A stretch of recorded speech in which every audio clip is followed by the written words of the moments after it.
This story was written by Richard Saxon. If you enjoy this story or any of his others that I've narrated, be sure to check out his new book that's coming out soon. I'll leave a link to it in the description. I'm an antiques dealer. It's a job that pays the bills, but most of the time, I come across incredibly boring and often ugly things that I can buy cheap and turn a profit on. Throughout my career, I've found a few strange artifacts, and I've made some decent contacts that will help me discover lost items, for a share of the profit, of course. Sometimes I'll even get called to different countries, which is fine because I quite like to experience new cultures and see what weird things people leave behind there. That being said, recently I've come across a pile of documents that all describe something called the Lazarus experiment, and while I'm still waiting to find out on its authenticity, I thought I might as well share it with you fine people.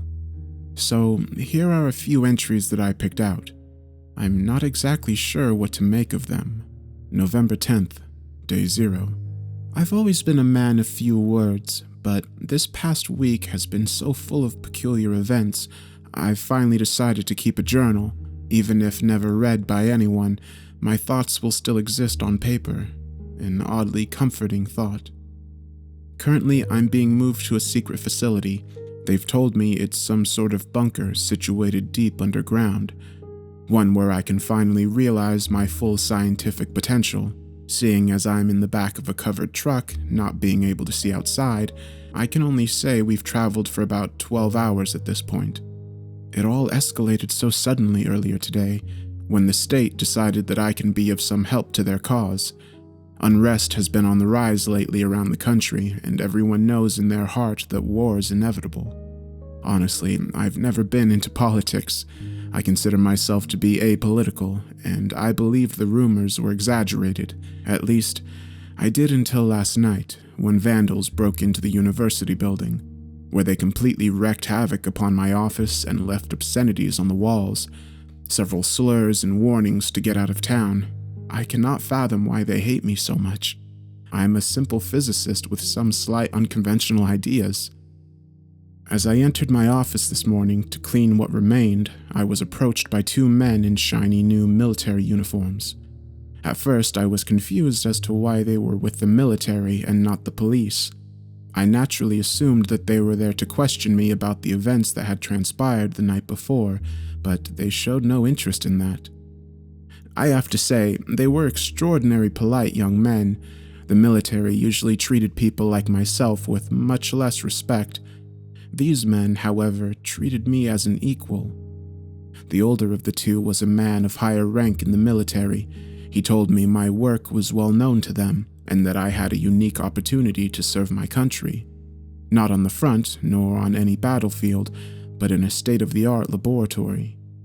I couldn't say no to such an offer. I've learned throughout my life that denying the state is a bad idea. Those who do are oftentimes taken away, never to be seen again.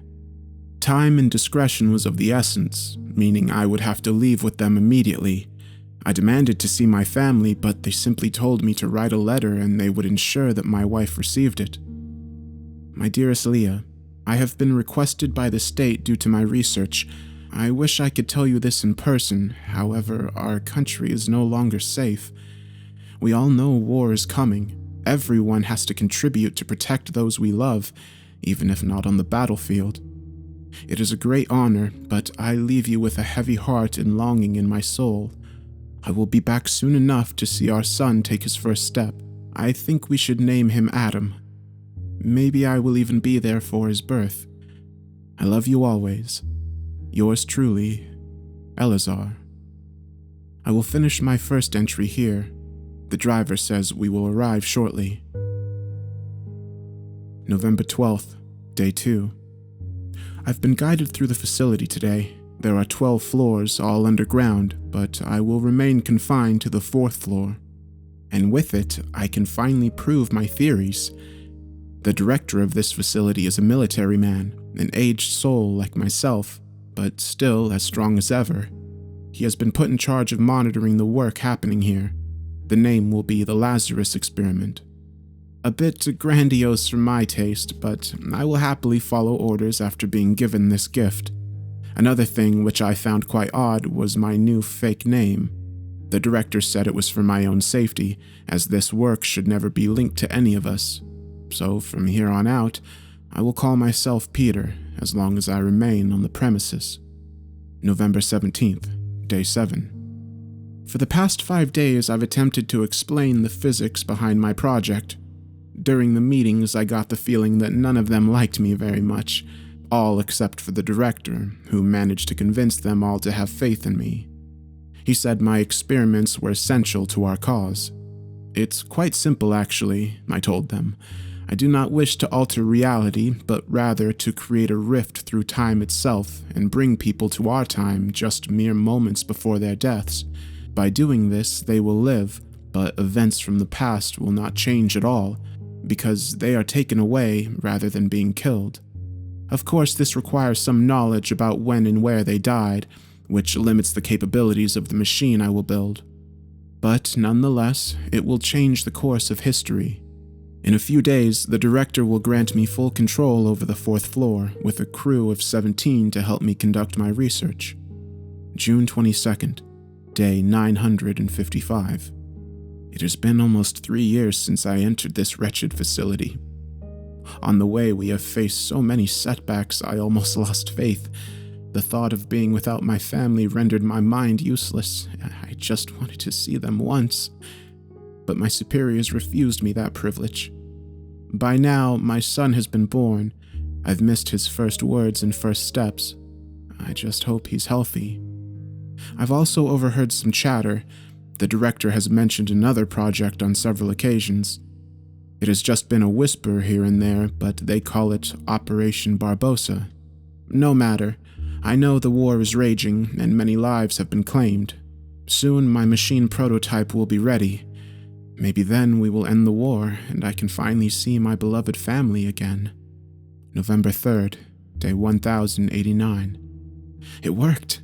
It finally worked. My machine, my theories, I was right. Last night, we decided, after months of planning, to finally try out our prototype.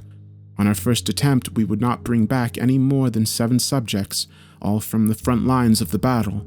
Our goal was to monitor their reaction from being brought back from the dead.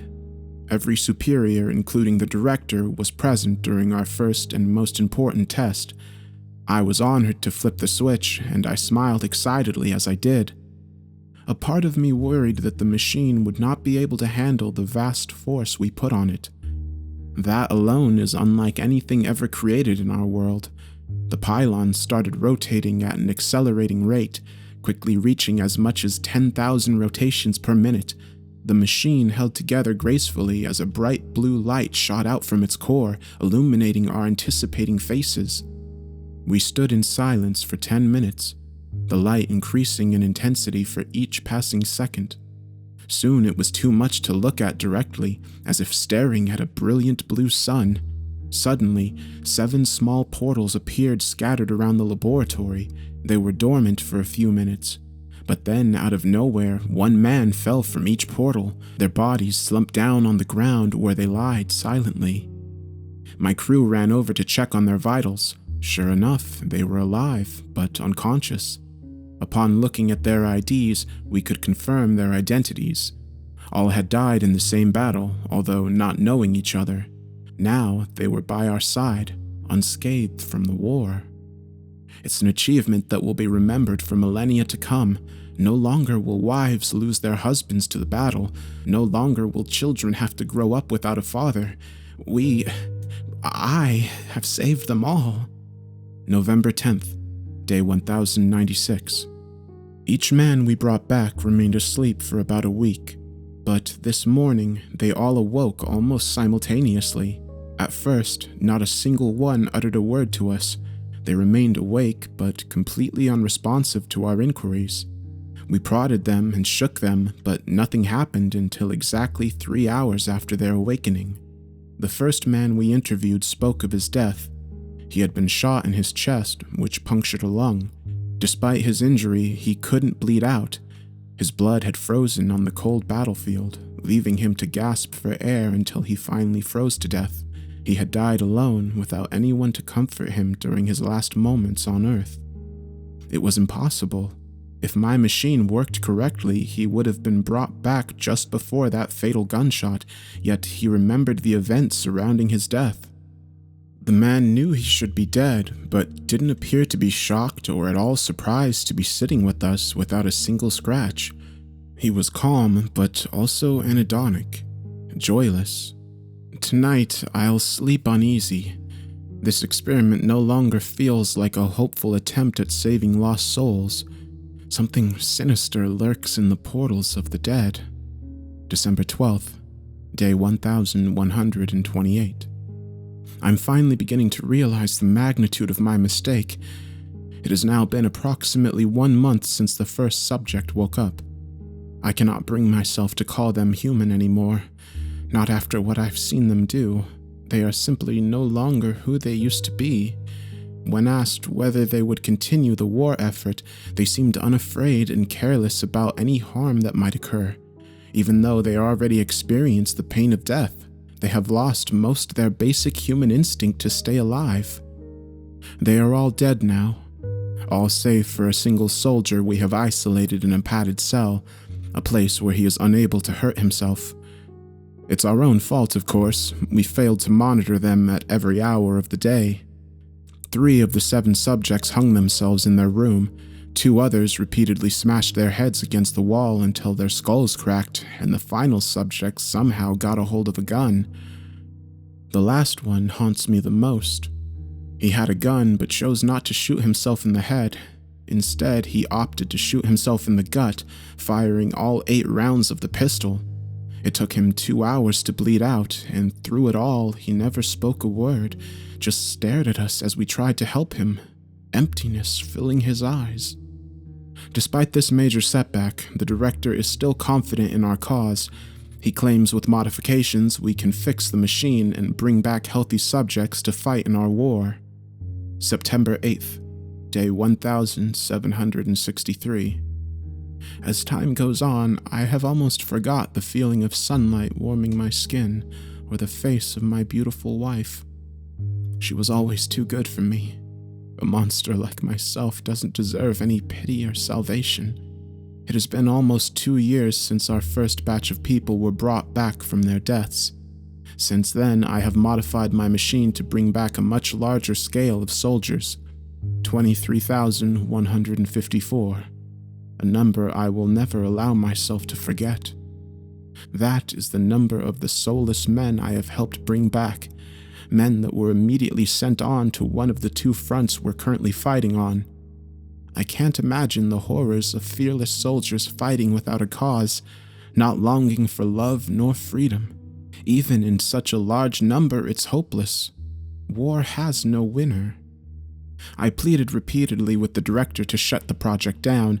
I told him the Lazarus experiment was a pointless way of prolonging death, that these men were no longer human, but he was adamant that we continue, and I follow orders, in fear of what will happen to my family if I don't. June 6, day 2035. The war is lost, were drunken yells that echoed through the hallway of the facility. The director stumbled across the concrete floor, almost shattering his bottle of wine against the wall.